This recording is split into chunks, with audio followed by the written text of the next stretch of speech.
नमस्कार, स्वागत है आपका हमारे इस YouTube चैनल पर। मैं मुनमुन श्रीवास्तव आपका हार्दिक अभिनंदन करता हूं। पिछले एक सप्ताह से लगातार जो भी वीडियो डल रही थी उस पर ऐसे कमेंट्स आ रहे थे जैसे कि अपडेट देना ही मेरी एक जिम्मेदारी रह गई है और इसके अलावा और कोई कवरेज नहीं, कोई रिपोर्टिंग नहीं और कोई भी इन्फॉर्मेशन नहीं।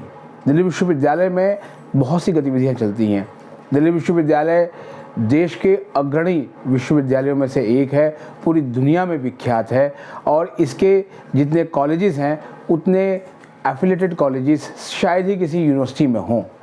और अगर आप एक दिन में अगर एक कॉलेज जाएं तो शायद सभी कॉलेजों में घूमने में आपको 3 से 4 महीने लग जाएंगे। लेकिन आपके कमेंट लगातार आ रहे थे कि सर आप कोई अपडेट लेकर नहीं आ रहे हैं, आप कोई अपडेट नहीं दे रहे हैं। और ख़ास तौर पर ये NTA नॉन टीचिंग के कमेंट्स आते थे। दरअसल NTA नॉन टीचिंग नाम से कोई ऐसा ग्रुप नहीं है, ये एक नाम दे दिया गया है। बात नॉन टीचिंग अपॉइंटमेंट की है और पिछले दिनों इसका जो एग्ज़ाम है उसे कराने की जिम्मेदारी NTA को दी गई थी, इसलिए शायद ये NTA नॉन टीचिंग ड्यू हो गया। एग्ज़ाम भी हुए, लैब और लाइब्रेरी असिस्टेंट की ज्वाइनिंग के लिए जो है वो लेटर भी इशू किए गए। ज्वाइनिंग के लिए कैंडिडेट्स आए भी और उसके बाद उनकी ज्वाइनिंग रोक दी गई। ठीक दूसरी तरफ DU में वर्षों से काम करने वाले कॉन्ट्रैक्चुअल एम्प्लॉइज़ लगातार धरना दे रहे थे और पहले वो ख़ुद को परमानेंट करने की मांग कर रहे थे और बाद में उन्होंने ये डिमांड शुरू की कि NTA का जो पीछे एग्ज़ाम हुआ है उसमें अनियमितता है और लिहाजा पूरा जो उसका परिणाम है उसे रद्द कर दिया जाए। और शायद यही वजह रही होगी कि जो है वो ज्वाइनिंग को होल्ड पे डाला गया। अब उसके बाद कई तरह के कयास लगने शुरू हुए, कई सारे ग्रुप्स बन गए। बहुत सारे ग्रुप्स हमारे चैनल पर भी ऐसे कई सारे जो है फर्जी IDs से जो है वो कमेंट आने शुरू हुए और व्हाट्सएप पे तो मुझे रोज़ाना 40-50 कमेंट्स जो है वो मिलते हैं। कईयों में ऐसी भाषा का प्रयोग होता है जो कि बेहद निंदनीय है। लेकिन फिर भी हमने उनको कहा था कि हम आपके लिए अपडेट ज़रूर लेके आएंगे कि फ़िलहाल चल क्या रहा है। देखिए, अगस्त से अगर हम बात करें अभी तक की, फरवरी तक की, तो लगातार जो एक दौर रहा है वो ये है कि कुछ भी नहीं हुआ। कुछ भी इसलिए नहीं क्योंकि सितंबर में आपको पता ही होगा कि G20 के तैयारियां शुरू हो गई थी और दिल्ली विश्वविद्यालय की जो कॉन्ट्रैक्चुअल कर्मचारी थे उन्होंने अपनी जो स्ट्राइक जो उनकी चल रही थी वो उन्होंने स्थगित करी।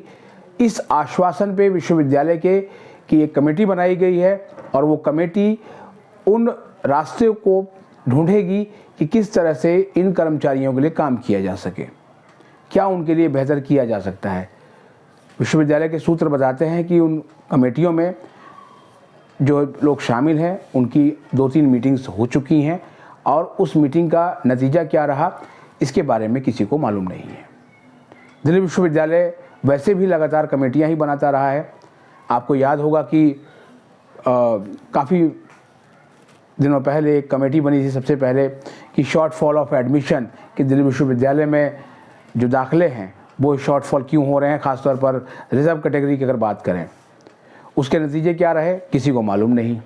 SOL की परीक्षा अचानक रद्द हो जाती है, स्टूडेंट सेंटर पे पहुंचते हैं, परीक्षा किन कारणों से रद्द हुई उसको भी जांच के लिए कमेटी बनाई गई। कमेटी की सिफारिशें क्या रहीं, क्या परिणाम आया, इसको भी लेकर कहीं कोई भी सार्वजनिक रूप से नहीं है।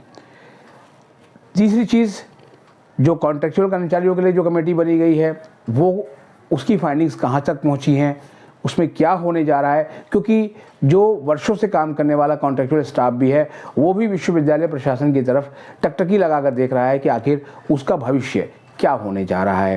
क्योंकि बहुत से ऐसे कर्मचारी हैं जिनकी आयु 50 वर्ष या उससे भी अधिक हो चली है और उन्होंने विश्वविद्यालय को लंबे समय तक अपनी सेवाएं दी हैं। आप सोच रहे होंगे कि शायद मैं कॉन्ट्रैक्चुअल जो एम्प्लॉयज़ हैं उनकी बात ज़्यादा कर रहा हूं और उन एम्प्लॉयज़ की बात जो कि अभी DU के एम्प्लॉय ही नहीं बने उनकी कम कर रहा हूं। ऐसा बिल्कुल नहीं है। देखिए, जब एनटीए का रिज़ल्ट आया उसके बाद जो है वो ये दिल्ली विश्वविद्यालय की फ़िज़ा में दौड़ना शुरू हुआ कि कहीं ना कहीं इस टेस्ट में अनियमितता रही है। और सुनने में ये भी आया कि एनटीए को कहा गया कि आप जो है वो मेरिट को ठीक से रिवाइज़ करके भेजिए। उसके बाद का घटनाक्रम क्या है इसके बारे में भी कुछ पता नहीं है। और ये सारी जितनी चीज़ें हम आपको बता रहे हैं ये सब सूत्रों के हवाले से है, ये कोई ऑफिशियल स्टेटमेंट नहीं है, क्योंकि मामला जब सब जुडिश होता है तो इस पर कोई भी बोलने को तैयार नहीं होता। जब बात सब जुडिश की हुई है तो आपको ये भी बता दें कि 18 मार्च को जो है वो एनटीए के जो वो थे कैंडिडेट्स थे, वो अपने मामले को जो लेके अदालत में गए हुए हैं, वो मामले की सुनवाई की एक डेट 18 मार्च तय की गई है और उसमें 31 मार्च को 40 और कैंडिडेट्स की लिस्ट भी जो है वो संलग्न, यानी उनका जो केस है वो भी उसी के साथ क्लब कर दिया गया है।